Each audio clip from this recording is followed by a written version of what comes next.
তো বন্ধুরা, তোমরা সবাই কেমন আছো? আশা করি সকলেই ভালো আছো। আর ভালো থাকারই কথা, কারণ আজকের এই ভিডিওটা দেখার পর আরও ভালো থাকবে। তো যারা ভালো নেই তারা কিন্তু এই ভিডিওটা অবশ্যই দেখবে। এই ভিডিওতে মা কী বার্তা দিলেন তোমাদেরকে একটা কথা বলি। দেখো, কিছুদিন আগে আমি কিন্তু মায়ের মন্দিরে ভিডিও বানাতে গিয়েছিলাম, ঠিক আছে? তো আমি কিন্তু মায়ের সাথে দেখা করিনি। আর দেখা করিনি কারণ কি? কারণ আমার মনের মধ্যে একটা কষ্ট হচ্ছিল যে না, আমি গেলে পরে মা যদি আবার কোনো কিছু আমাকে বলে দেন, তাহলে আমার তো প্রেস্টিজ ডাউন হয়ে যাবে। হ্যাঁ, কারণ আমি তো সেরকম কোনো অন্যায় করিনি। হয়তো কোনো একটা কমেন্ট করেছিলাম, সেটা কিন্তু আমি তো বলেছি মায়ের সামনে যে হ্যাঁ আমি করেছিলাম। কারণ আমি যেটা দেখেছি, যেটা বুঝেছি, হ্যাঁ ঠিক এটা করেছি, মা ভুল করেছেন, তো আমি কমেন্ট করেছি। তো মা ওটা বলেন, কিন্তু আমাকে মা বলেছিলেন যে আমি তোমাকে বেশি ভালোবাসতাম, তোমাকে মন্দিরে ঢুকিয়ে দিতাম, কিন্তু তুমি এ, মানে এরকম এরকম কাজ করবে আমি বুঝতে পারিনি। তো এই কথাটা আমার সত্যিই খুব কষ্ট লেগেছিল। আর আমি কিন্তু মায়ের কাছে কষ্টও পেয়েছিলাম, কিন্তু আমি সেদিনের পর থেকে মাকে ভালো করে সাড়াও দিতাম না। আমি মাকে বলেছিলাম যে কৃষ্ণকালী মা, তুই যদি থাকিস তুই কিন্তু মাকে দিয়ে সাড়া দেওয়া করবি। তো সেটা একটা মিরাক্কেল হয়েছিল। আবার এদিনেও দেখো, এদিনেও কিন্তু আমি গিয়েছিলাম, কিন্তু আমি বাইরে ছিলাম, মায়ের মন্দিরের বাইরে ছিলাম। মা কিন্তু তার খুব সময়ের দিকে বেরিয়ে গিয়েছিলেন। আমি কিন্তু ওনাকে দেখতেও পাইনি উনি কখন বেরিয়ে গেছেন, কিন্তু ভেতরটা কষ্ট হচ্ছিল যে না, আমি যাবো কি যাবো না। না থাক, যাবোই না, গেলে যদি আবার কিছু বলে দেন। তো আমি শুনলাম যে উনি আসবেন আবার সেই বিকেলের দিকে। আমি ততক্ষণ ওয়েট করেছিলাম যে দেখবো, আবার দেখা করে যাব। আসার পর কিন্তু আমাকে রাজুদা বলল যে মা তোমাকে ডাকছে, চলো ভেতরে। ওখানে মা বলল ভাত খাওয়ার জন্য। তা বলছে ফাল্গুনি বাবা আসেনি, ওকে ডেকে দাও, ও ভাত খাবে। তো আমি কিন্তু যাইনি, রাজুদা জোর করে নিয়ে গেল। কিন্তু আমার তবুও খারাপ লাগছিল, ঠিক আছে চলো। কিন্তু পাশে দাঁড়িয়েছিলাম। তারপরে আবার সাইডে গেলাম। ওনার কাছে মুখ দেখাতেও কেমন লাগছিল, লজ্জা লাগছে যে আমাকে যদি কিছু বলে দেন আবার, তো আমার খারাপ লাগছে। কিন্তু তারপরেও কিন্তু মা আবার বেরিয়ে চলে গেলেন, আমার সাথে আর দেখা হলো না। তো সেই দিনটা আমার প্রচুর কষ্ট হয়েছিল। আর আমি কিন্তু কষ্ট পাচ্ছিলাম, মনে মনে মাকে বলছিলাম, মা আমার যে এই কষ্টটা হচ্ছে কিন্তু, হ্যাঁ, যে আমি ওনার সাথে দেখা করলাম না। কারণ দেখা করতেও আমার ইচ্ছাও হচ্ছে, কিন্তু আবার মনে হচ্ছে না, যাব না, যদি কিছু বলে দেন। তো যাই হোক, এই কথাটা কিন্তু কৃষ্ণকালী মা সত্যিই শুনেছেন। আর মা শোনার পর কিন্তু আমি বলেছিলাম উনি যেন আমাকে নিজে ডাকেন।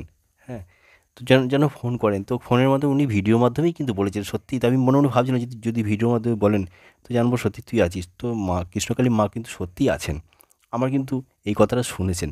আর এইটা কিন্তু যত ইউটিউবার আছে জানবে আমার জন্যই কিন্তু এই কাজটা হয়েছে। কারণ আমি দেখো, আমি কোনো পাপ কাজ করি নাই, অন্যায় করি নি, সৎ পথে আছি। তাই কিন্তু মা কথাটা শুনেছেন। আর এই ভিডিওর মধ্যেই বার্তাটা দিয়েছেন। কী বার্তা দিয়েছেন? যে তোমরা সবাই যারা ইউটিউবার আছো সবাই ভিডিও করো। তো সত্যি কিন্তু এটা কিন্তু বিরাট মিরাক্কেল। আর এটা আমি তো বলবো যে এটা আমার জন্যই হয়েছে। কারণ আগের দিনই কিন্তু হলুদবাবু এক মন্দিরে এসেছিলেন, ওনাকে কিন্তু বলেছিলাম এই কথাগুলো। হলুদবাবু বললো, কেন যাওনি তুমি, মায়ের সাথে দেখা করো? উনি সেরকম নয়। আমি বললাম ওনাকে, আমি জানি তো। তা এই মেসেজ কিন্তু হয়তো উনিই পাঠিয়েছেন। হ্যাঁ, তো আমার সেই কষ্টের কথা কিন্তু কৃষ্ণকালী মা শুনেছেন। আর আমি সবার ভালো চাই, সবাই ভালো থাকুক, সবাই করে খাক। তো যারা ইউটিউবাররা আছো, সেই সব ইউটিউবার বন্ধুদেরকে বলছি, তোমরা মায়ের মন্দিরে এসে ভিডিও বানাতে পারো, তোমরা বড় হও, আমি তোমাদের সাপোর্ট করব। তো এখানে এসো, আর মা কী বলছে সেটা তোমরা নিজের কানে একবার শুনে নাও। আমি ভিডিও মাধ্যমে বলছি, আমি যেটা বলতে চাইছি, আচ্ছা দুইজন ইউটিউবার ছিলেন। যে ইউটিউবার হচ্ছে কি আপনার পিছনে চুল বাঁধে, সেই বাবা একটা আগে ভিডিও করতো, আর এক বাবা ভিডিও করতেন। তারা আপনারা কেন আসেন না মায়ের কাছে? আপনারা আসবেন, এখন ভিডিও করতে দিন, আপনারা জানেন। বাবা দুই বাবা, তারপর ফাল্গুনি বাবা আসতেন, এখন আসেন না। রাজু বাবা আসেন, ভিডিও করেন। আরো কিছু কিছু ইউটিউবের বাবা আসেন। আপনারা সবাই আসবেন, এসে আপনারা ভিডিও করবেন। ফাল্গুনি বাবা, তারপরে আপনার আরো কিছু কিছু, উনি আমার যখন মন্দির বন্ধ হয়েছিল তখন তারা খুব প্রতিবাদ করেছিলেন।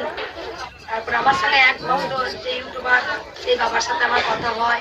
তো আমি ভিডিওর মাধ্যমে বলছি, যদি আপনারা ভিডিও দেখে থাকেন, আর একটা বাবা আছেন, যদি মা যদি কোনো কিছু সন্তানকে বকে দেয় বা মেরে দেয়, মারে, অবশ্যই আপনারা রাগ করবেন না। এসব ইউটিউবাররা মায়ের ভিডিও করতে আপনারা আসবেন, বারবার বলবো, কেউ রাগ করবেন না মায়ের প্রতি। মা যে বাবারা একদিন যখন মন্দির বন্ধ হওয়ার মুখে তার সাইড থেকে ভিডিও করেছিলেন, তাদের ফোন ভেঙে দেওয়া হচ্ছিল, সেসব পিছন থেকে এক ভক্ত বা চুল বাঁধেন। হ্যাঁ, ওই বাবাকেও বলবো তোমরা সবাই এসো। আর একটা বাবা যখন মন্দিরের প্রথম পাঁচিল তুলে আমি যখন পাঁচিল হতে দিচ্ছিলাম, তখন সেই বাবা ভিডিও করেছিলেন যে আমার কষ্ট হচ্ছে, মা তুলেছে যে মা তুমি কত কষ্ট করো। সেই ভক্ত বাবা তারা সবাই আসছেন মায়ের কাছে, আমার একান্ত অনুরোধ। আর কিছু বলি নাই, মা যদি কিছু করে ফেলে মাকে ক্ষমা করো। তো বন্ধুরা, এই ভিডিওটা তোমাদের কেমন লাগলো অবশ্যই কিন্তু কমেন্ট বক্সে কমেন্ট করে জানাবে। আর তোমরা যারা ভিডিও বানাতে চাও তারা মায়ের মন্দিরে কিন্তু তোমরা যাবে। বাই বাই, ভালো থেকো সবাই।